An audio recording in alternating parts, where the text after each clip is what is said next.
여러분, 세상에서 제일 재밌는 구경이 무엇입니까? 강 건너 불구경. 남들 먹살 잡고 머리끄댕이 잡고 싸우는 싸움 구경. 그렇습니다. 그러면 세상에서 제일 쌈박질을 잘하는 사람이 누구인지 아십니까? 제일 무서운 사람이 죽자고 달려드는 사람.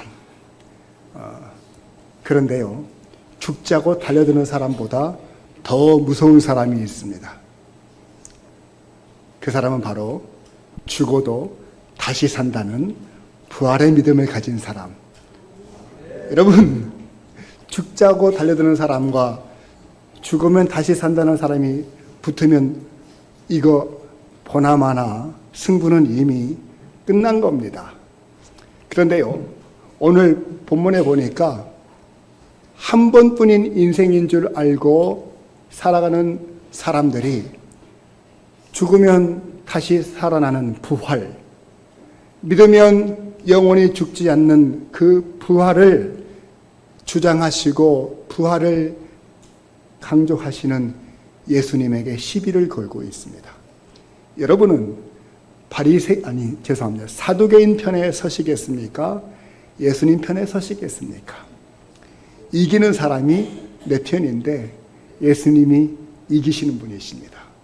우리가 세상을 살면서 전쟁터와 같은 이 세상 속에서 영적 전쟁을 감당하는 영적 군사로서 세상이 시비 걸고 협박하고 달려들어도 늘 이기는 믿음은 바로 내가 죽어도 다시 살아난다.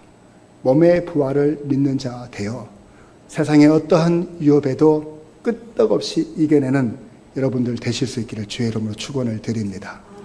오늘 본문을 중심으로 나는 몸의 부활을 믿습니다 라는 말씀을 들으실 때 이 믿음으로 활활 타오르는 가슴 벅찬 감동이 저 여러분들에게 있게 되기를 주의 이름으로 축원을 드립니다.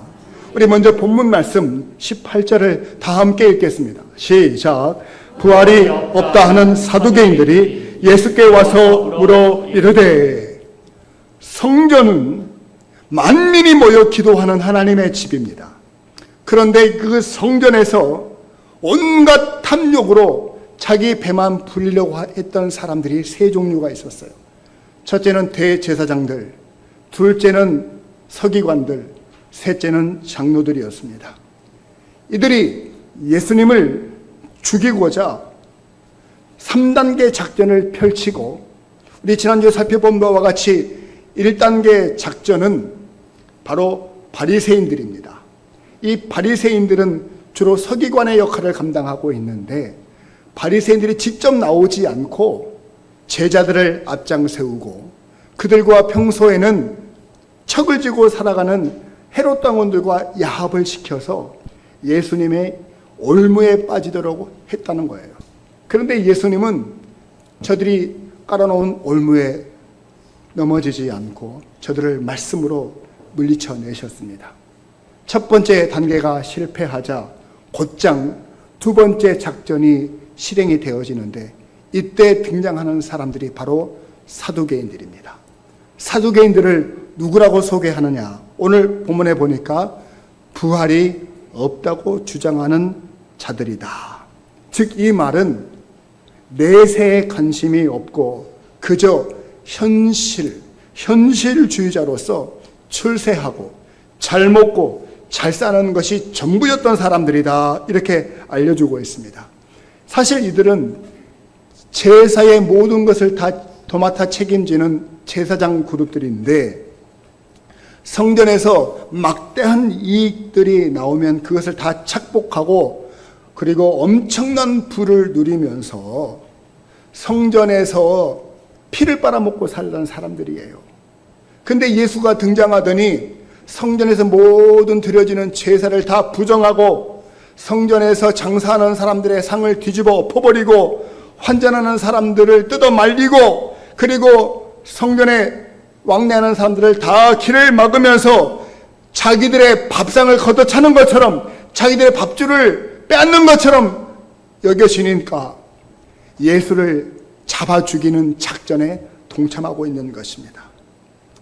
이들이 제사를 주장하다 보니까요, 그들은 성경 중에도 제사의 제도가 잘 기록되어져 있는 모세오경만을 절대적으로 신봉하고 믿는 그런 사람들이었습니다. 모세오경을 보면은 부활이라는 단어가 나오지를 않아요. 그러니까 부활이 없다고 생각을 하고 그저 이 땅에서 이생 살면서 잘 먹고 잘 사는 일에만 관심이 많았죠. 그러니까 그 엄숙한 자리인 성전에서 탐욕으로 일삼을 수밖에 없잖아요. 그런데 그에 반해 예수님은 늘 부활을 주장하시며 부활을 말씀하셨습니다. 특별히 요한복음 11장 25절로 26절 말씀을 보시면 예수님께서 나는 부활이요 생명이니 나를 믿는 자는 죽어도 살겠고 무릇 살아서 믿는 자는 영원히 죽지 아니하리니 이것을 너희가 믿느냐. 죽은 나사로를 다시 살리시면서 예수님께서 내가 곧 부활이다. 나를 믿는 자는 죽지 않을 것이다. 무릇 살아서 나를 믿는 자는 영원히 죽지 않을 것이 바로 영생을 주장하셨던 예수님이셨기 때문에 이 사두개인들이요, 그래 한번 예수가 옳은지 우리가 옳은지 한번 율법으로 따져보자, 한번 율법으로 따져보자고 하면서 특별히 율법 가운데 신명기 25장에 나오는 얘기를 가지고 예수님을 공격해 오는 것입니다. 그러면 신명기 5장에 무슨 제도와 법이 있기 때문에 그러느냐? 일명 형사취수 제도라는 것이 있습니다. 형사취수제. 형자에 죽을 사자, 장가갈 취자, 그리고 형수 숫자를 써서 이 얘기는 무슨 얘기냐? 어떤 사람이 살다가 자식 없이 죽게 됩니다. 그러면 남아있는 이 마누라는 아무에게나 재혼할 수가 없어요. 그 집에 죽은 자의 동생에게 시집을 갈 수가 있어요. 그러면 동생이 형수를 아내로 맞이하게 됩니다. 그래서 자식을 낳게 되잖아요. 큰 아들을 낳았다고 칩시다. 그러면 그 큰 아들은 죽은 형의 대를 잇게 해주는 겁니다. 그리고 둘째 아들을 낳으면 그때부터 이제 현재 남편의 자식으로 대를 잇게 되는, 이것이 바로 형사 취수죄의 큰 골격인 거예요. 그런데요, 이 법도를 가져다가 이 사두개인들이 아주 괴상망측한 스토리를 하나 만들어내요. 그걸 가지고 예수님을 공격하는데 어떤 내용이냐? 오늘 본문 20절로 23절 말씀 우리 같이 한번 읽어보실까요? 시작. 7형제가 있었는데 마지가 아내를 취하였다가 상속자가 없이 죽고, 둘째도 그 여자를 취하였다가 상속자가 없이 죽고, 셋째도 그렇게 하여 7이 다 상속자가 없었고 최후의 여자도 죽었나이다. 7사람이 다 그를 아내로 취하였으니 부활 때 곧 그들이 살아날 때에 그 중에 누구의 아내가 되리이까? 야, 천하의 엽기녀를 만들어냈습니다. 결혼만 하면 남자를 다 잡아먹는 엽기녀. 근데 그 남자가 다 한 형제였다는 뜻입니다. 어느 집에 7형제가 있었는데 큰아들이 장가갔던 여자가 큰 아들을 삼키자 둘째, 셋째 모든 7형제가 다 그 형수와 함께 살았는데 아무도 자식을 낳지 못하고 죽었고, 세월이 흘러 이 여자도 결국에는 죽게 되었다. 이런 얘기입니다. 이런 엽기적인 얘기를 만들어 놓고서 설정을 해 놓고서 지금 예수님에게 공격해 들어오는 겁니다. 예수, 당신이 부활을 주장하는데 이런 상황에서 이 7형제와 그리고 그 여자가 부활하게 되어지면 이 여자는 과연 누구의 부인이 되겠느냐, 이렇게 묻는 겁니다. 여러분, 이 얘기는 지금 예수님 앞에서 만들어낸 얘기가 아니고 사실 그 당시에 사두개인들과 신학적인 성경적인 입장이 달랐던 바리새인들 사이에 논쟁이 있을 때마다 사두개인들이 바리새인들을 무너뜨리려고 사용했던 얘기예요. 왜냐하면 바리새인들은요, 부활을 믿었거든요. 사두개인들은 믿지 않고, 그러다 보니까 이 바리새인들이 부활을 주장하면서 어떻게 가르쳤는가 하면, 사람이 죽으면 살아있을 때의 모습으로 다시 부활한다. 그리고 우리가 이 세상에서 살면서 맺은 부모와 자식의 관계, 또 부부의 관계가 다시 죽고 살아나게 되어지면 그 관계가 계속 연결이 된다. 이렇게 가르쳤단 말이에요. 그러니 이러한 이상 야릇한 스토리로 공격을 하면 바리새인들은 입이 있어도 대답을 못해요. 왜냐하면 이 사람들이 살아있을 때는 다 일부 일처로 살다가 부활할 때는 어떻게 됩니까? 7남자의 한 여자인 거예요. 그러니까 일부 일처가 아니고 7부 일처, 1처 7부가 돼버리는 겁니다. 그러면 뒤죽박죽 돼버리고 이게 어떻게 되는 거냐? 말을 못하게 되어져요. 그러니까 이렇게 아주 괴상한 얘기로 지금 예수님에게 질문하는 이유는 예수님을 바리새인처럼 생각하고 예수도 꼼짝없이 부활을 부정하게 되겠지, 이렇게 생각해서 던지는 공격이에요. 그런데 이는 예수님을 몰라도 너무 모르는 처사입니다. 예수님은 일반 바리새인이 아니시잖아요. 사람의 몸을 입고 오신 하나님이십니다. 전지전능하신 하나님이십니다. 예수님은 그들의 공격에 당하시는 것이 아니라 오히려 더 강력하신 말씀으로 저들의 이 개상 야릇한 도전을 부셔뜨려 버리고 마는 겁니다. 어떻게 말씀하시는지, 어떻게 대답하셨는지 이어지는 본문 24절 다 같이 한번 읽겠습니다. 시작. 예수께서 이르시되 너희가 성경도 하나님의 능력도 알지 못함으로 오해함이 아니냐라고 말씀하십니다. 여기서 예수님은 사두개인들이 두 가지를 모르고 오해하고 있다, 이렇게 말씀하셔요. 첫 번째는 뭘 모른다? 너희가 성경을 모르고 오해하고 있구나.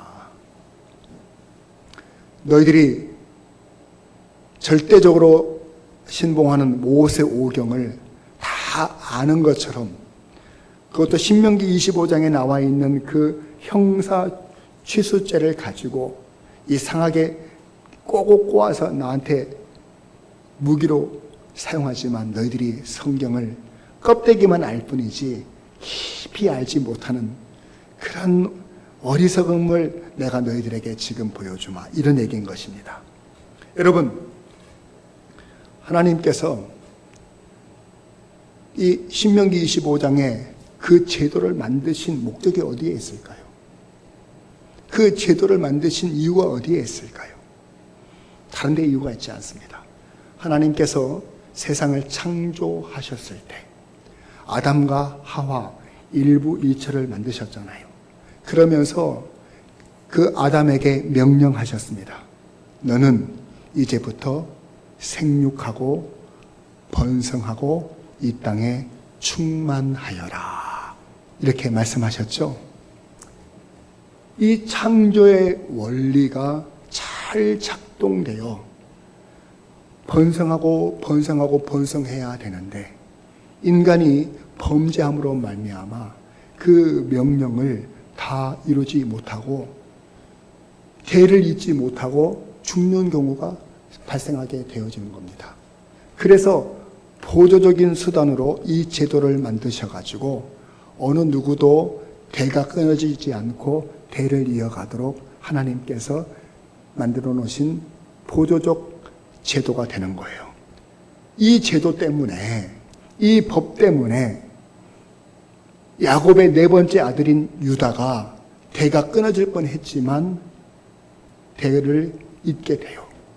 그리고 룻기에 보면 보아스라는 사람이 저 모함 여자 룻과 결혼하게 되어지는데, 룻은 남편이 자식 없이 죽게 되어지자 과부가 되어버렸습니다.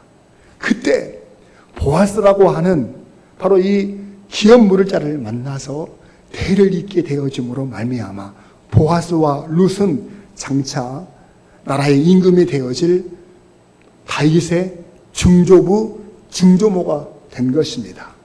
그래서 대를 잇게 되어졌고 그 다윗의 혈통을 통해서 결국에는 누가 탄생하시는 겁니까? 예수님이 탄생하시게 되어지는 거죠. 예수님이 이 땅에 탄생하심으로 말미암아 온 인류가 다 죽음으로 말미암아 지옥의 불구덩이에 빠질 수밖에 없었지만 그 예수님을 통하여 온 인류를 구원하시고 부활하게 하시고 영생의 축복을 주시는 줄로 믿으실 수 있기를 주의 이름으로 축원을 드립니다. 그러니까 이 신명기 25장의 형사취수죄는 그 제도로서는 완벽한 법이 아니지만은 예수님을 통하여 그 법이 온전한 법이 된 줄로 믿으시면 아멘 하실 수 있기를 주의 이름으로 축원을 드립니다. 이 사두개인들은 이 하나님의 크고 원대하신 구속의 역사에 발끝도 못 따라가면서 그 말씀 가지고 비꼬아서 예수님을 비난하고 있었던 거예요. 두 번째, 예수님은 이 사두개인들이 하나님의 능력도 알지 못하고 오해했다. 여러분, 하나님의 능력이 어떠한 능력입니까? 세상 우주 만물을 창조하신 능력 아닙니까? 그 무에서 유를 창조하신 하나님의 능력, 공허함을 질서로 충만하게 채우신 하나님의 능력을, 무질서를, 혼돈을 질서 있게 섭리하시는 하나님의 능력을 알지 못했다는 거예요. 하나님이 세상 모든 만물 가운데 가장 존귀하고 아름답게 만든 인간이 한 번 살고 사라지는 존재로 처음부터 만드신 게 아니에요. 하나님과 영원토록 교제하고자 그런 목적으로 만드셨는데 범죄함으로 지옥에 떨어질 것을 내버려 두시는 분이 아니시잖아요. 그 능력으로 다시 죽을 몸이 살아나는 부활의 역사를 일으켜 주시는 줄로 믿으실 수 있기를 바랍니다. 여러분, 혼돈을 질서로 만드신 그 하나님께서 아까 그들의 주장처럼 일처 칠부제 혹은 이렇게 막 집안이 족보가 꼬이도록 하나님이 혼돈한 상태로 놔두시겠어요? 그럴 일이 없으시잖아요. 하나님은 그런 것을 완벽하게 정리하실 하나님이신 줄로 믿으면 아멘 하실 수 있기를 바랍니다. 그렇습니다. 많은 세상의 사람들이 성경을 제대로 알지도 못하고 하나님의 능력도 제대로 알지 못하면서 자기들이 배우고 경험한 몇 가지 지식과 얄팍한 그런 경험을 가지고 함부로 성경을 재단하고 함부로 세상을 비판하고 교회를 향해서 손가락질하는 경우가 많이 있는데, 이는 성경도 모르는 것이요 하나님의 능력도 알지 못하는 채로 오해함이라는 사실을 기억하시고, 이 말씀을 저와 여러분에게 주시는 목적이 어디에 있습니까? 우리는 성경을 제대로 알고 그리고 하나님의 능력도 제대로 믿어서 우리는 죽어도 다시 살아나고, 살아서 믿는 자에게는 영원히 죽지 아니하는 놀라운 몸의 부활의 믿음을 가지고 세상을 승리하라 주시는 말씀인 줄로 믿으실 수 있기를 바랍니다. 그렇다면요, 여러분, 과연 부활하는 모습, 우리는 어떻게 부활하게 될 것인지 성경이 가르쳐 주시는 내용을 한번 들어보시자고요. 고린도전서 15장을 일컬어 부활장이라고 하는데, 그 중에 우리가 부활하면 어떻게 되어질 것인지에 대해서만 소개한 것이, 제가 요약한 것이 10절입니다. 35절로 44절까지가 나오는데, 이 내용을 저와 여러분들이 한 절씩 한 절씩 교독하실 때 여러분 부활의 소망, 부활체의 신비한 모습을 소망하면서 영의 눈을 떠서 함께 읽으실 때 주님이 여러분들에게 주실 은혜가 있을 줄로 믿습니다. 제가 먼저 35절 말씀을 읽겠어요. 누가 묻기를 죽은 자들이 어떻게 다시 살아나며 어떠한 몸으로 오느냐 하리니, 어리석은 자여, 내가 뿌리는 씨가 죽지 않으면 살아나지 못하겠고, 또 내가 뿌리는 것은 장래의 형체를 뿌리는 것이 아니요 다만 밀이나 다른 것의 알맹이 뿐이로되 하나님이 그 뜻대로 그에게 형체를 주시되 각 종자에게 그 형체를 주시느니라. 육체는 다 같은 육체가 아니니 하나는 사람의 육체요, 하나는 짐승의 육체요, 하나는 새의 육체요, 하나는 물체의 육체라, 물고기의 육체라. 하늘에 속한 형체도 있고 땅에 속한 형체도 있으나 하늘에 속한 것의 영광이 따로 있고 땅에 속한 것의 영광이 따로 있으니 해의 영광이 다르고 달의 영광이 다르며 별의 영광도 다른데 별과 별의 영광이 다르도다.